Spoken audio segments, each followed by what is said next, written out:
चलिए जय हिंद दोस्तों, आप सबों को मैं अपने YouTube चैनल पे स्वागत करता हूं। तो आज आप लोगों को बताएंगे रेलवे ग्रुप डी के एग्जाम में जो हिस्ट्री का क्वेश्चन बार बार रिपीट हो रहा है उन सारे क्वेश्चन को बताएंगे। सारा क्वेश्चन तो अभी नहीं होगा, आज आप लोगों को मात्र 15-20 क्वेश्चन बताएंगे। उसके बाद आप लोगों के बीच जो है क्वेश्चन जो बार बार रिपीट हो रहा है ना, उस सारे क्वेश्चन को आप लोगों को डेली जो है हम डिस्कशन कर देंगे और उससे अन्य सब प्रश्न जो निकलेंगे उसके बारे में भी बता देंगे। चलिए पहला क्वेश्चन आपके स्क्रीन के ऊपर है। पहला क्वेश्चन जो पूछा गया है, पहला क्वेश्चन देखिए ये है, ये बहुत बार एग्जाम में क्वेश्चन रिपीट हो चुका है। कलिंग युद्ध का वर्णन किस शिलालेख में है? क्वेश्चन पूछा गया है कि कलिंग युद्ध का वर्णन किस शिलालेख में है।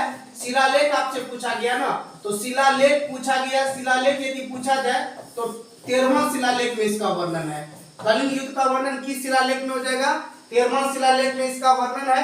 अब हम जान लेते हैं 13वां शिलालेख में जो वर्णन है ना, ये कलिंग का युद्ध हुआ कब था, ये कब हुआ था कलिंग का युद्ध? तो याद रखना आप लोगों को 261 बीसी में हुआ था। 261 बीसी में हुआ था और पूछा जाएगा किसके शासनकाल में हुआ था। शासनकाल में उस समय शासनकाल किसका था? शासनकाल तो याद रखना आप लोगों को अशोक का शासनकाल था। अशोक के शासनकाल में ये युद्ध लड़ा गया था, कलिंग युद्ध। अशोक के कितने बृहद शिलालेख है? 14 शिलालेख है। 14 बृहद शिलालेख है, इस बात को भी आप लोग याद रखना है। और सबसे लंबा शिलालेख पूछा जाएगा अशोक का, कौन हो जाएगा?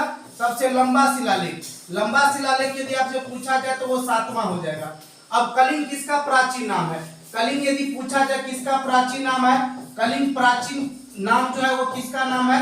तो ओडिशा का नाम है। ओडिशा याद रखिएगा, ओडिशा का प्राचीन नाम है। कलिंग की राजधानी पूछा जाए उस समय कहाँ था?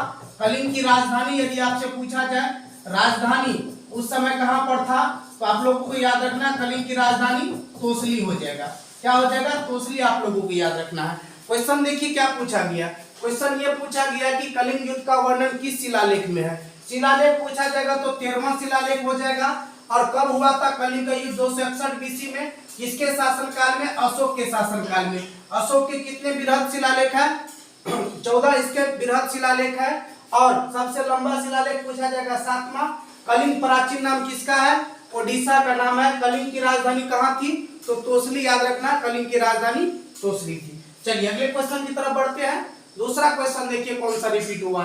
दूसरा क्वेश्चन है कि पाल वंश के संस्थापक कौन थे। क्वेश्चन पूछा गया है कि पाल वंश के संस्थापक कौन थे। पाल वंश के संस्थापक कौन थे? गोपाल थे। इस बात को याद रखना, पाल वंश के संस्थापक गोपाल। और पाल वंश की राजधानी भी पूछा गया एग्जाम में। पाल वंश की राजधानी पूछा जाए ना तो मुंगेर याद रखना है। पाल वंश की राजधानी कहाँ है? मुंगेर में है। और मुंगेर में आप लोगों को एक क्वेश्चन और याद रखना, बंदूक फैक्ट्री है। यहाँ पर किसकी फैक्ट्री है?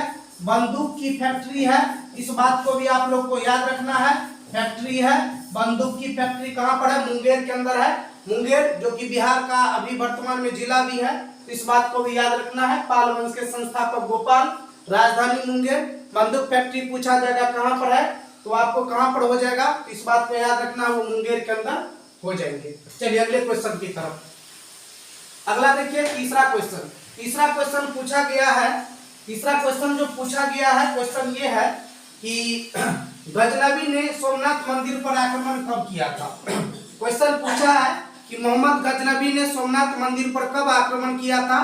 आपसे ये क्वेश्चन पूछा है, ये इसका देखिए आंसर क्या निकल के आएगा। गजनबी ने सोमनाथ मंदिर पर आक्रमण कब किया था ना? 1025 ईस्वी में किया था। कब किया था? 1025 ईस्वी में आक्रमण किया था। और ये सोमनाथ मंदिर कहाँ पर है? ये कहाँ पूछा जाएगा मंदिर है कहाँ पर? तो गुजरात के अंदर है। गुजरात के अंदर मंदिर है और 1025 में इस पर आक्रमण किया था। अब है ये सोमनाथ मंदिर पर गजनबी जो आक्रमण किया था ये 225 में। इसका अंतिम आक्रमण कब था? अंतिम आक्रमण यदि पूछा जाए, अंतिम आक्रमण हो जाएगा, अंतिम आक्रमण जो ये किया था वो 1027 हो जाएगा। 1027 याद रखिएगा, अंतिम आक्रमण हो जाएगा। क्योंकि 1025 में जब ये मंदिर को लूट के जा रहे थे ना, तो जाट सब ने इससे जो है ना पूरा धन संपदा लूट लिए थे जाटों ने। और अंतिम आक्रमण जो 1027 में था वो जाटों के विरुद्ध ही था। इस बात को भी आप लोगों को याद रखना है। चलिए अगले क्वेश्चन की तरफ। अगला क्वेश्चन देखिए, पांचवा क्या पूछा गया था।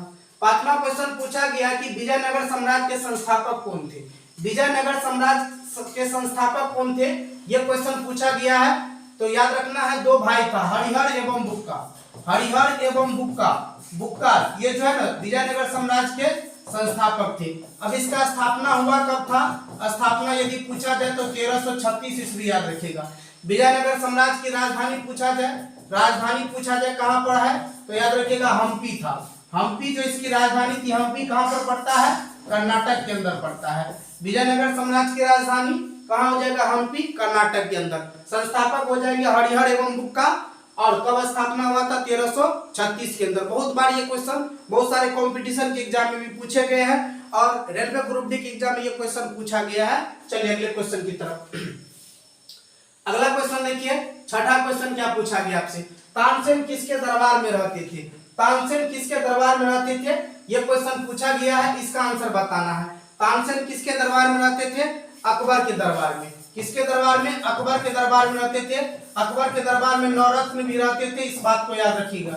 नवरत्न में एक जो है ये तानसेन भी था। अकबर के दरबार में नवरत्न रहते थे और तानसेन किसके दरबार में? अकबर के दरबार में। अगले क्वेश्चन की तरफ बढ़ते हैं। अगला क्वेश्चन देखिए, अगला क्वेश्चन 7वां पूछा गया, दास प्रथा का अंत कब हुआ था? दास प्रथा का अंत कब हुआ था? आपसे ये क्वेश्चन पूछा गया है। इसका आंसर जो होगा, इसका आंसर हो जाएगा 1543 ईस्वी में। कब हुआ था? दास प्रथा का अंत हुआ 1543 ईस्वी में। दास प्रथा का अंत किया गया था किसके द्वारा? अकबर साहब के द्वारा किया गया था दास प्रथा का अंत। तो याद रखना 1543 में दास प्रथा का अंत हो गया था। अगले क्वेश्चन की तरफ। अगला क्वेश्चन देखिए, सबसे चमकीला ग्रह पूछा गया आपसे। सबसे चमकीला ग्रह पूछा गया है कि सबसे चमकीला ग्रह कौन सा है? इसको बताना आप लोगों को कि चमकीला ग्रह कौन सा हो जाएगा। सबसे चमकीला ग्रह हो जाएगा शुक्र। सबसे चमकीला ग्रह कौन सा होगा? शुक्र होगा। लाल ग्रह आपसे पूछा जाए कि लाल ग्रह कौन है? लाल ग्रह तो मंगल याद रखिएगा, मंगल। टोटल ग्रह अभी कितना है? टोटल ग्रह की यदि बात करेंगे तो टोटल अभी 8 ग्रह है। उसके बाद डीमोस और फोबोस पूछा जाता है। डीमोस और फोबोस ये किसके उपग्रह है? डीमोस और फोबोस किसके उपग्रह है? तो आप लोगों को याद रखना है ये मंगल के उपग्रह है। अब यहीं पर पूछा जाएगा कि सबसे बड़ा ग्रह यदि पूछा जाए कि सबसे बड़ा ग्रह कौन सा है? बड़ा ग्रह पूछा जाए तो बृहस्पति हो जाएगा। बृहस्पति याद रखिएगा, बृहस्पति जो है सबसे बड़ा ग्रह है। सबसे छोटा यदि पूछा जाए कि छोटा उपग्रह कौन सा हो जाएगा? छोटा हो जाएगा बुध।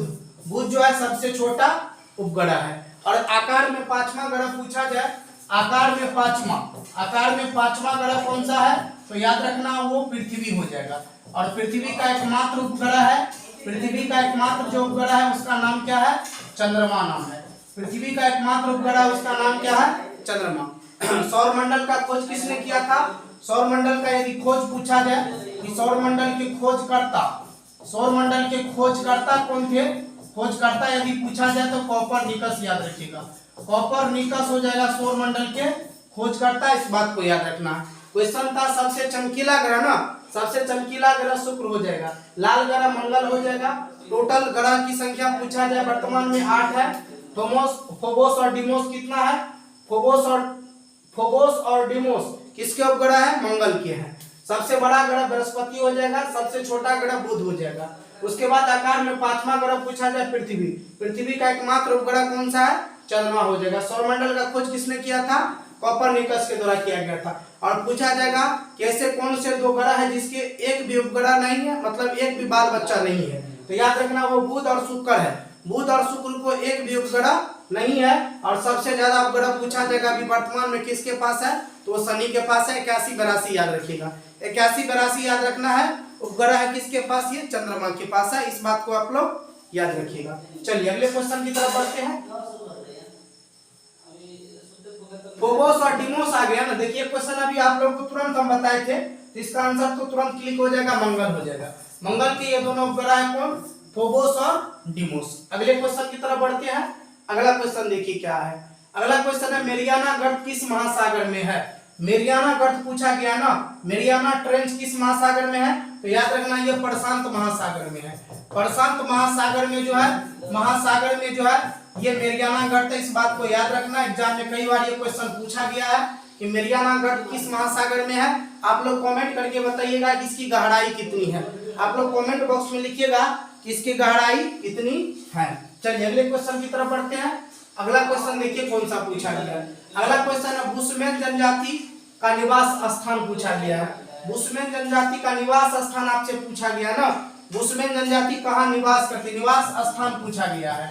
चलिए निवास स्थान हो जाएगा कालाहारी मरुस्थल। कालाहारी मरुस्थल में जो है ना, कालाहारी मरुस्थल में ये बुशमैन जनजाति निवास करते हैं। इस बात को याद रखना है, एग्जाम में क्वेश्चन रिपीट हो रहा है। अगले क्वेश्चन की तरफ। अगला क्वेश्चन है बारह लच्चा दर्रा किस राज्य में है। बारह लच्चा दर्रा किस राज्य में है, आपसे ये क्वेश्चन पूछा गया है। इसका आंसर बताना है कि बारह लच्चा दर्रा किस राज्य में है। चलिए बारह लच्चा दर्रा पूछा गया है तो याद रखना ये हिमाचल प्रदेश में है। बारह लच्चा दर्रा कहाँ पर है, हिमाचल प्रदेश के अंदर है ये दर्रा, बारह लच्चा दर्रा। इस बात को याद रखना है, बारह लच्चा दर्रा कहाँ हो जाएगा, हिमाचल प्रदेश। उसके बाद नाथुल्ला एक दर्रा पूछा जाता है कि नाथुल्ला दर्रा किसे कहते हैं। नाथुल्ला दर्रा कहाँ पर है, तो सिक्किम के अंदर है। अब यहाँ पर हम लोग दर्रा के बारे में समझ लेते हैं। दर्रा कहते किसको है, तो दो पहाड़ के बीचों बीच जो रास्ता निकाला जाता है ना, काट कर रास्ता निकाल, दो पहाड़ को काट करके जो रास्ता निकाला जाता है उसी को हम लोग क्या बोलते हैं, दर्रा। बारह लच्चा दर्रा हिमाचल प्रदेश और नाथुल्ला दर्रा सिक्किम के अंदर। वैसे ना मधुमक्खी पालन का अध्ययन क्या कहलाता है, मधुमक्खी पालन हो जाएगा एपी कल्चर। मधुमक्खी पालन क्या हो जाएगा, एपी कल्चर। याद रखिएगा एपी कल्चर हो जाएगा, एपी कल्चर। मधुमक्खी पालन क्या हो जाएगा, एपी कल्चर हो जाएगा। चलिए इसको ठीक से हम लिख देते हैं, एपी कल्चर याद रखिएगा, एपी कल्चर मधुमक्खी पालन हो जाएगा। इस बात को याद रखना है। चलिए अगले क्वेश्चन की तरफ। अगला क्वेश्चन देखिए। अगला क्वेश्चन है यूरिया में कितना प्रतिशत नाइट्रोजन होता है। यूरिया में कितना प्रतिशत नाइट्रोजन होता है, तो इसमें याद रखना आप लोगों को 46%। 46% क्या होता है, यूरिया में जो है ना नाइट्रोजन की मात्रा होती है 46%। इस बात को याद रखना है।